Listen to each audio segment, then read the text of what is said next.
राम राम मंडळी. माझ्या घरी पडलेली प्लास्टिकची बाटली आणि हा बंद पडलेला पेन माझ्या डोळ्यात जाम सलत होता. आज मोल्डिंग क्लेसोबत हातमिळवणी करून याचा काटाच काढायचं ठरवलं. सुरुवात केली प्लास्टिकच्या बाटलीपासून. हिला मधून कापून टाकलं.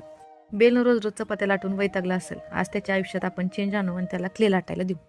या लाटलेल्या क्लेला बरोबर आकारात कापून बाटलीवर चिटकून टाकलं. असंच आता पेन आणि त्याच्या टोपणाला चिखलात बुजवून टाकू. या बनवलेल्या कांडीवर क्लेची छत्री लावून टाकू आणि त्याला मस्त लाल, पिवळा, हिरवा, निळा तुम्हाला पाहिजे तो तुमचा फेवरेट कलर देऊन टाका. फक्त तुमचं मशरूम सारखं दिसावं. हे असं माझ्या मशरूम सारखं. उगाच लोकांनी म्हणू नये हे काय बनवलं. आता बारी आली या बाटलीची. पिक्चरचा हिरो जसं एका गाण्यात लहानाचा मोठा होतो तसंच आपण बी या बाटलीचं एका सेकंदात लाकूड करून टाकलं. मातीचा बेस बनवून जागेसाठी या मशरूमची भांडणं लागायच्या आत आपण त्यांना जागेची वाटणी करून देऊ. आता मस्तपैकी यामध्ये फुलं ठेवू.